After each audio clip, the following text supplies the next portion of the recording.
Support for the Living Wisdom podcast is provided by InTouch Pharmaceuticals, committed to meeting the specialized pharmaceutical needs of their clients. Visit intouchpharma.com to learn more.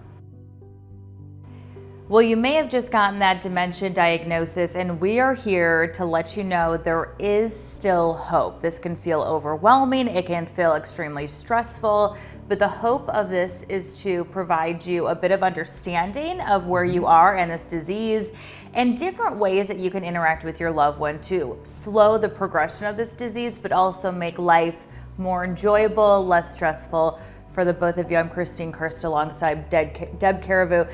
Dementia is known as the disease of the long goodbye, and that's interesting. Talk a little bit about what that means. So what kind of that reference is about is that this disease, from time of diagnosis to actual end of physical life, can be somewhere between typically 5 to 7, maybe 10 years. Wow.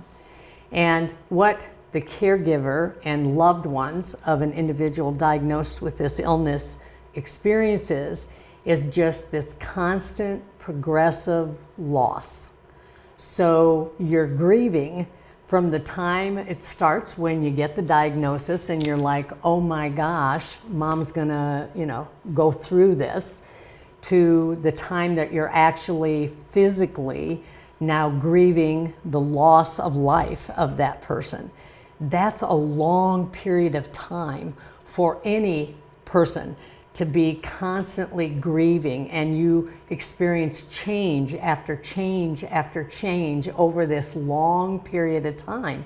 So it really is this kind of disease of perpetual grief that you experience for a very extended period of time. Yeah, honestly, we've been talking about the different stages and everything that comes with it. Like you said, every change, it almost feels like there's a little bit of loss of something. Right.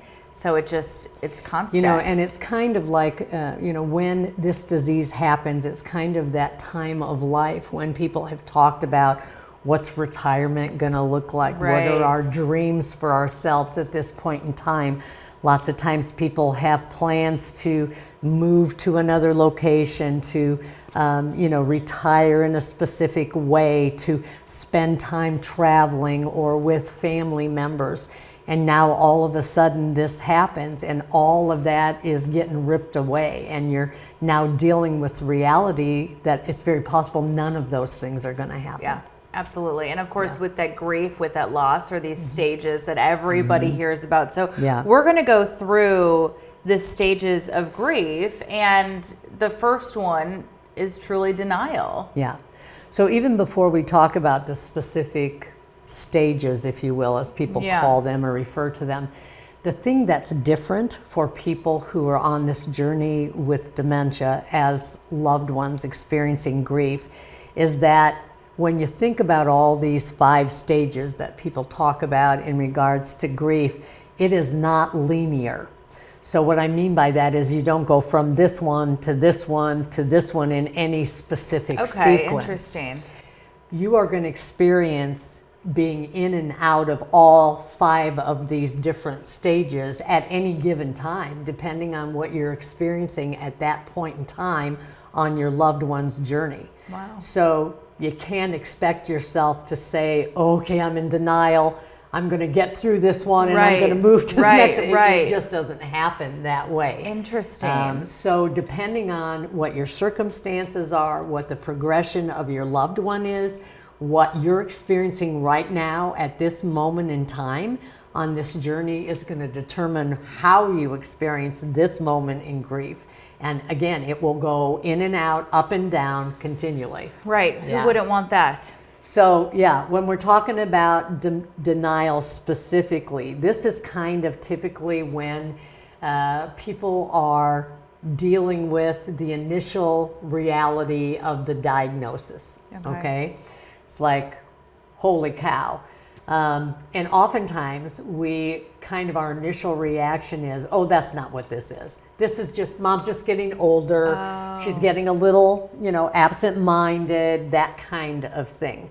Or we'll take a step back and go, oh no, the doctor's wrong. She was just having a bad day kind of thing.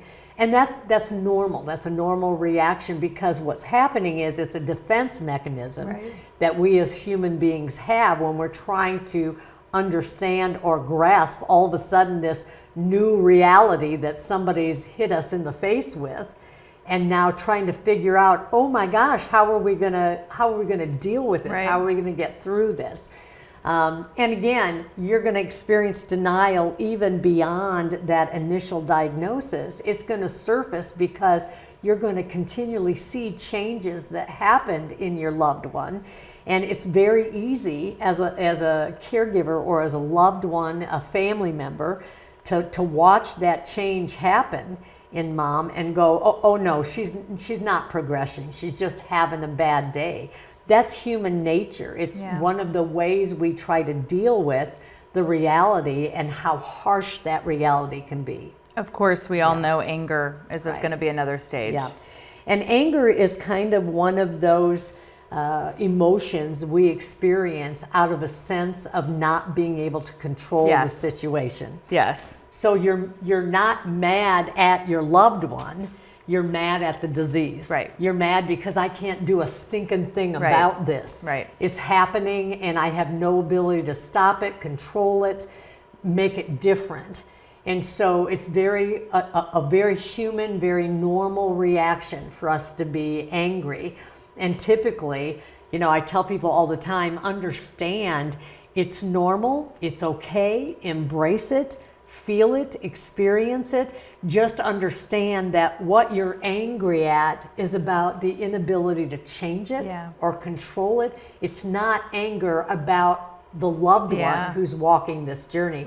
And sometimes we experience guilt because we feel like we're being angry at the person, but that's not what your anger is about.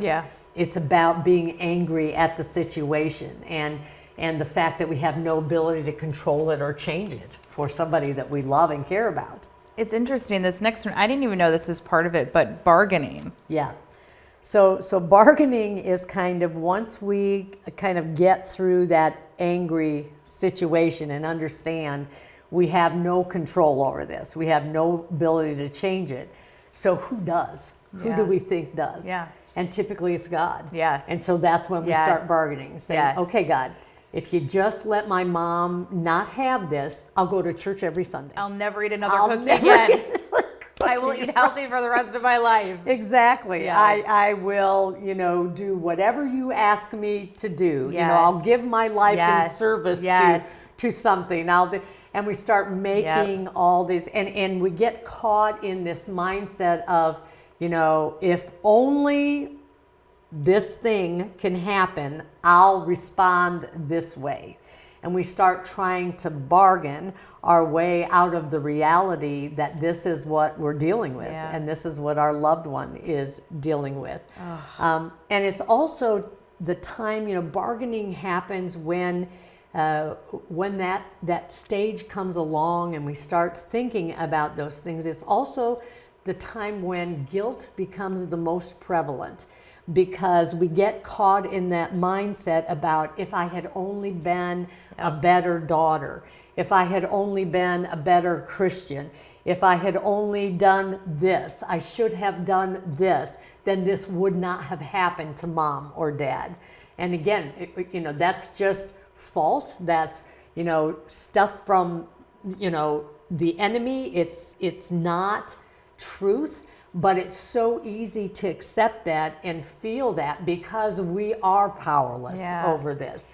And so we feel somehow we must be responsible. We didn't do something right, and that's why this happened. We're being punished or penalized somehow. I can just feel it, like this feeling of just desperation. You're so desperate for something different. Absolutely. It's full of sadness and everything. Absolutely. It's kind of when the reality of it starts to set in, and you go, oh my gosh, we have to stop this. We have to do something to change it. Oh gosh, that's painful. Depression. We've talked a lot about this. So depression happens when, the caregiver, the loved one, whoever it might be experiencing this grief, It's when your emotions, your mind, your heart, your spirit, everything kind of starts to settle on what the reality is. Yeah. It's kind of when you start to understand, yep, this is our new reality. Yeah. This is the journey we're being called to walk. This is what it's going to mean for us. Yeah. And there's no way to wrap your arms around that reality and embrace that reality without feeling sad. And I can only imagine it's not even just for your loved one. Your No. whole life is That's different. exactly right. It's grieving what your life used to be. Exactly It's right. grieving your family. It's grieving how your relationship with your partner is different, with your kids are different, how your Absolutely. time is spent differently. Exactly right. It's understanding starting to understand the full impact of how your life is going to be different. Yeah. Yeah. Ultimately, though, there's a light at the end of the tunnel. There's acceptance, right? Right. And so acceptance is when we kind of, now one thing I want to share with people is that sometimes when people hear that word acceptance, they have this emotional reaction where they go, well, I'm never going to be happy about this. I'm never Right. going to accept this. So don't misunderstand that acceptance means happiness. No. Or being, Right. grateful for what you're experiencing. Because that absolutely. is not what we're Yes. talking about. Acceptance is just about accepting the new reality and now starting to plan and change the way you do things, knowing what's coming and taking action to be prepared accordingly. Right. Okay? Right. So all acceptance means is, I remember when my dad was going through this, I said to myself, I will never be happy about this. I will never be content that we had to walk this journey. But accepting that this is where we're at, Yep. and now how can we manage this? How can we get through this? How can we make this the best it can be for him and for Right. all of us in the process? Yeah. That's what acceptance is about. And I say light at the end of the tunnel because I can just, to me, it almost symbolizes this kind of weight that you're kind of finally releasing from your shoulders. Right. It's kind of like you've gone through these emotions. It's so heavy. That doesn't mean you're not going to have struggles, but it's kind Absolutely. of like you're finally, pulling off the weighted blanket a little Right. bit. It's kind of like when you rip the Band-Aid Yeah. off. Yeah. Okay. Exactly. You know and recognize it's got to be open to the air for it to scab over Right, and heal. right, right. Very And graphic, but right. Yes. And Yes. then you rip the Yes. and that's Absolutely. exactly kind of what it's like. It's just finally understanding and acknowledging that this is the new reality in front of us, and now you start to go, okay, how am I going to get through Yeah. this? What do we need to do? What do we plan for? What do we put in place? Yeah. And you're sitting here probably saying, yeah, I know all the stages of grief, right? But the question is, how do I cope? And so we have a lot of different ideas on how to cope with grief, starting with face your feelings, positive and negative. Yeah. And, we've talked about this in other segments, but it's really important when you're walking this journey that you settle in a place where you're okay with whatever you feel. Again, there is no right or wrong way to grieve. Yeah. You're going to experience it the way you experience it, and every person experiences it differently. And so it's really a matter of just settling in and understanding when you experience an emotion, when you feel something positive or negative, it's okay. It is what it is. It's about moving through it. It's about processing it.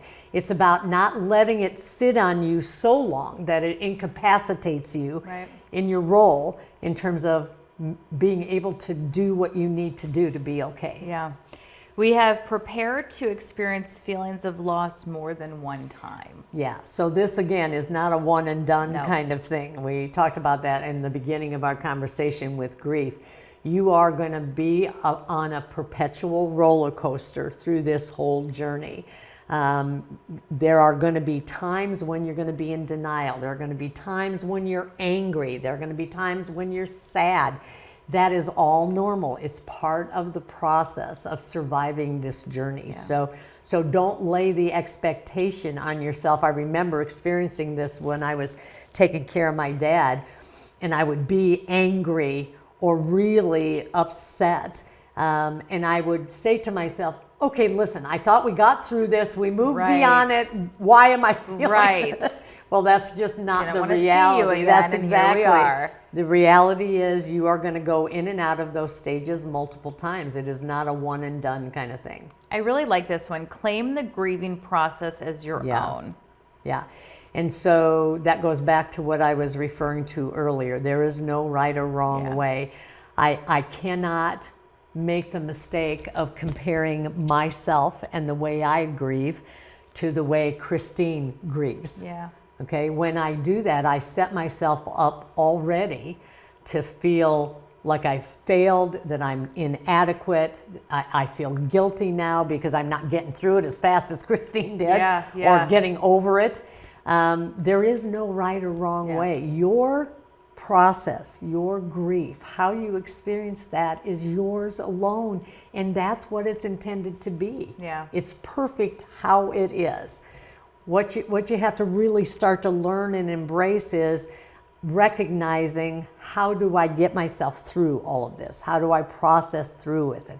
And not getting stuck someplace where it becomes so long and so overwhelming that you're not able to continue on. I'm a horrible griever. I'm like, bottle it up inside, and then eventually I blow up and just start bawling, and that's how I deal with it. I'm a horrible griever. And that's a great indication of, when your stress has gotten to be too much, is like that you will like either have these explosions emotionally where you can't keep it in anymore, and now it becomes destructive, or you're going to see yourself spiral out of control and crash and burn.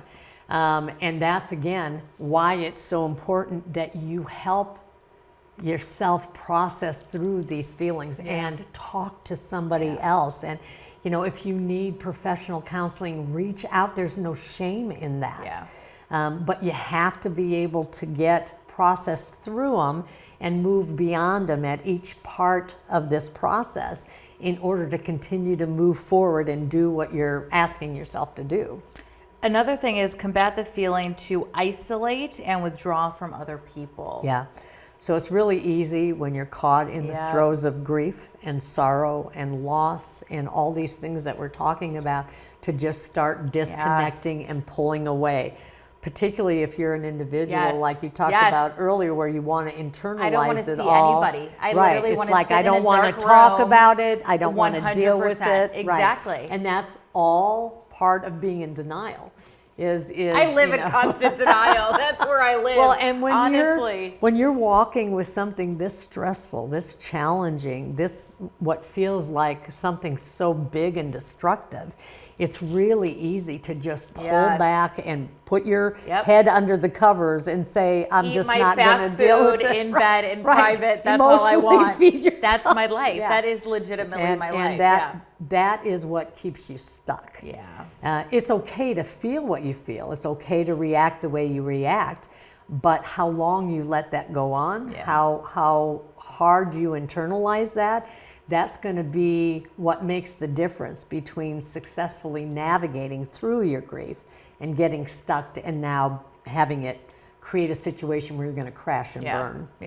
As we've said so many times, that support system, and there are so many different ways to get that support system. Absolutely. And like I said before, whether that's an in-person support group, reach out, contact us, contact your local Alzheimer's Association or Alzheimer's Services of Northern Indiana.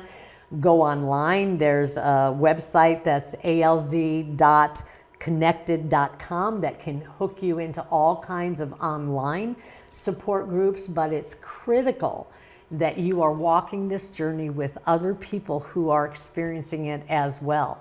Too many times we're trying to carry the burden by ourselves, and it is humanly impossible to do that alone and not be directly impacted in a negative way. It's interesting because you said that know that most people will not understand your grief. So by human nature, most people think of grief being related to physical death.